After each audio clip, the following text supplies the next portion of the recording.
to the Business Blueprint Podcast, where we take you on an exciting adventure through our triumphs and challenges and failures in creating and maintaining a thriving 6, 7, and 8-figure business.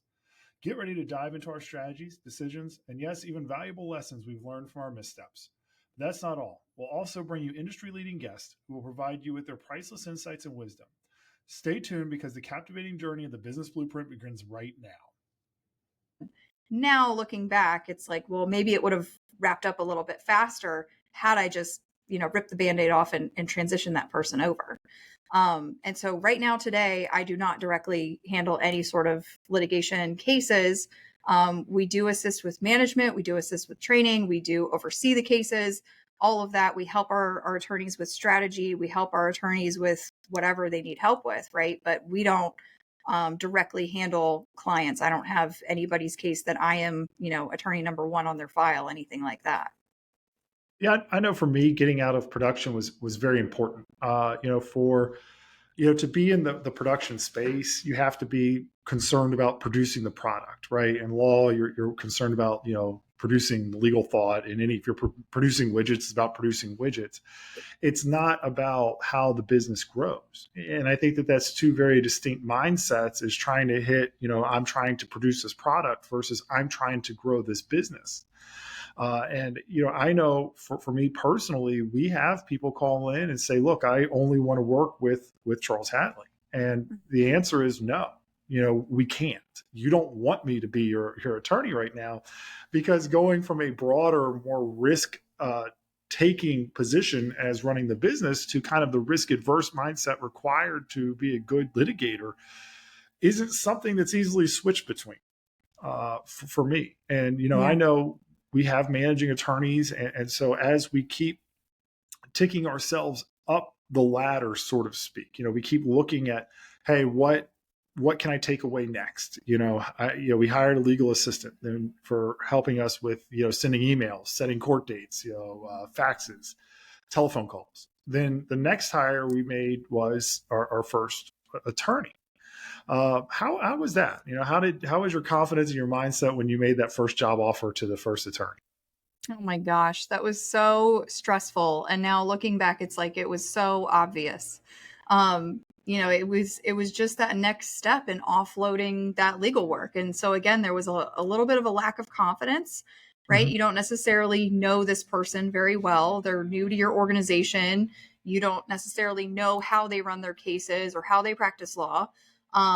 You can only learn so much from an interview, right? But at the same time, now when I look back, it's like, if you just given that person all the opportunity in the world, they would have run with it, right? Because again, we're starting to bring in those candidates that are excited to be part of this growth opportunity. They see that we're growing, they see that we're expanding, and they want to be part of it. They want to take off with it. And so having someone that, again, is going to offload that legal work, be able to put those blinders on and say, I'm just going to focus on my research on this one particular issue in this case, and I'm going to really thoroughly research it and make a memo and do all this stuff, right? And they can do a wonderful job and just focus on that, while we can then shift back over. I like that mindset shift. You want to be the risk taker as the business owner, wearing your business owner hat. And when you're a litigator, you're always mindful of, okay, well, this is the worst case scenario, client. So let's mitigate some of those risk areas for you. And that is a big part of what that struggle is back and forth, and trying to wear those two different hats. So yeah, I think, hiring the first attorney made it so much easier to hire the second attorney, and so much easier to hire the third attorney. And from then on, you start to build that confidence and say, look, these attorneys are doing great. They love our company. They love what we're all about. They're practicing law the way that we want to see it done. Come and join the team. Come be part of this. It's awesome. And so it really helps you continue building and sort of snowballing that effect as you keep going. It does. And, I remember, in offloading some cases to the doer attorney, I made a lot of mistakes because I wanted to keep my hands and my fingers in there. And it actually made his job more difficult, because then clients would call me. And so I quickly learned the easiest way to do it was make him very available and make me not available. And that way clients could rely on him to get the answers they needed. Mm-hmm. One of the parts of hiring people is also knowing when to fire people. And, we talk about our first hire. Have you had the opportunity, have you had the necessity to let somebody go?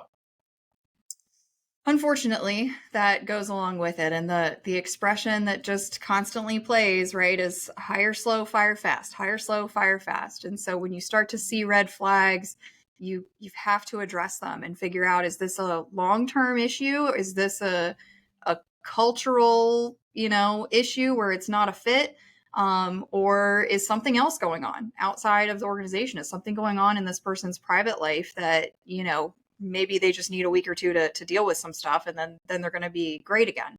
And so kind of getting down to the root of issues as they come up is really essential. And once you have somebody who's been showing up late and leaving early and taking long lunches and, whatever, and they've been doing that for 6 months, and then you come in and try to correct it and say, oh, you were supposed to get in, on time and stay and work and, they're like, it's been 6 months. Why are you bringing this up now? So kind of catching those things quickly and finding out, is this some sort of temporary thing? Like, your car is broken, or you had a loss in the family, or you had, something else came up that's going to be a temporary issue.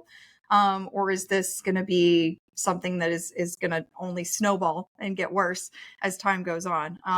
So that definitely, unfortunately, has come up more than a few times. And I think we're a lot quicker to spot issues and question them versus, I think at the beginning, we were willing to just kind of give everybody the benefit of the doubt, right? Just keep giving them the benefit of the doubt. And then again, you're at 6 months now, and they're like, why are you trying to, correct this? Or why is this a problem now? Well, it's been a problem for 6 months. I really thought that, you were going to kind of resolve it on your own. So that has been a major learning curve for both of us. And unfortunately, it has resulted in having to let some people go that maybe were fabulous in one way or another, but they just weren't a fit because of whatever reason, right? Yeah, exactly. People are generally going to do a good job and they're generally great, but it is possible that people do not fit within an organization, and an organization is not the right place for people. So, I think I heard somebody say it best, that if you come to work and you don't like being around the people that you work with, then they don't like being there with you. And so letting them go and let them go find a new position is sometimes the best thing that you can do for people. Mm-hmm. And you brought up a very good point about, when you are small, when it's just two people or three people within an office, you have the propensity or the tendency to try to be friends with that person rather than try to be their boss. And most people did not take a job, in all honesty, didn't really take a job to go be friends with people. They took a job to have a very structured, hey, this is what I want, this is what I'm looking for, and if you want to excel at your position, this is what I need to see from you. And I think for both of us, that took a lot of realization to say, not everybody wants a happy-go-lucky, feely situation. They want to know, hey, this from Monday morning till Friday afternoon, I want you here these hours. This is what I expect from your workload. And at the end of the week, we will know by these numbers whether or not that you accomplish those tasks. And that gives people a lot of comfort. And that comes into, the next question of building out these KPIs, key performance indexes for each position. Did you have those built out when you hired your first person? No, not at all, I don't think. I think there was a little bit in terms of like target billable hours, but the very first person that we hired was kind of a quasi paralegal, kind of a quasi intake. They were really just shuffling them around, right? They were wearing a lot of different hats for a while. So that has taken a lot of time and effort. And I do think that now all of our employees really appreciate having that guidance of, this is what the expectation is. And if you're within this range, you're doing good, right? And it's not a question every single day of, am I doing enough? Am I, is this a lot? Is this too much? Is it too little? Is it, where do I kind of fall on that spectrum? And being able to give that really concise feedback. If you're supposed to make 10 phone calls a day and you're making 5 phone calls a day, it's really easy to say, okay, you're not making enough phone calls. What's going on? Where can we help? Where's your time getting spent? Why is it that you're not getting to this particular task that should be a priority?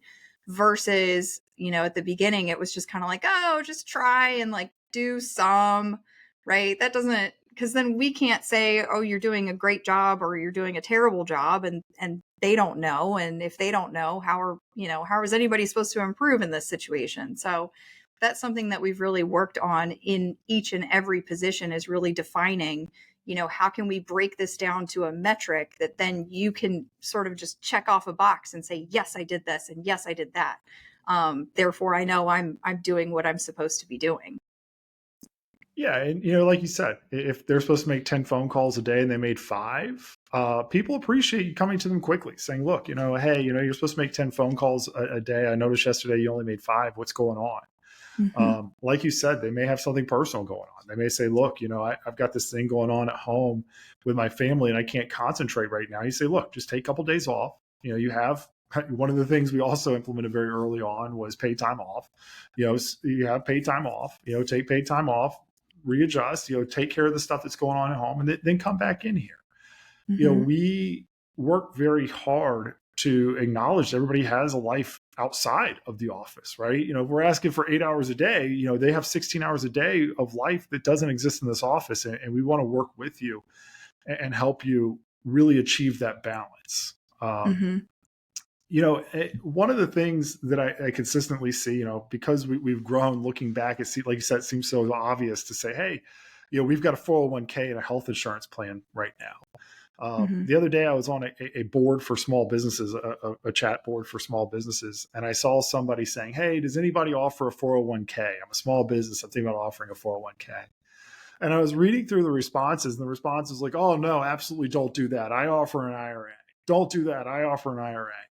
And only 2 people responded that they offered a 401k. We were one of the people that responded we offered a 401k, but one other person did. And, just out of curiosity, I went and looked at the businesses of all the people that said no, and they were of a certain size. And I really, I think that these questions need to go a little bit deeper when you're thinking about what benefits do I want to offer for my first employee, to say, where do I want my end game to be? How big do I want to grow?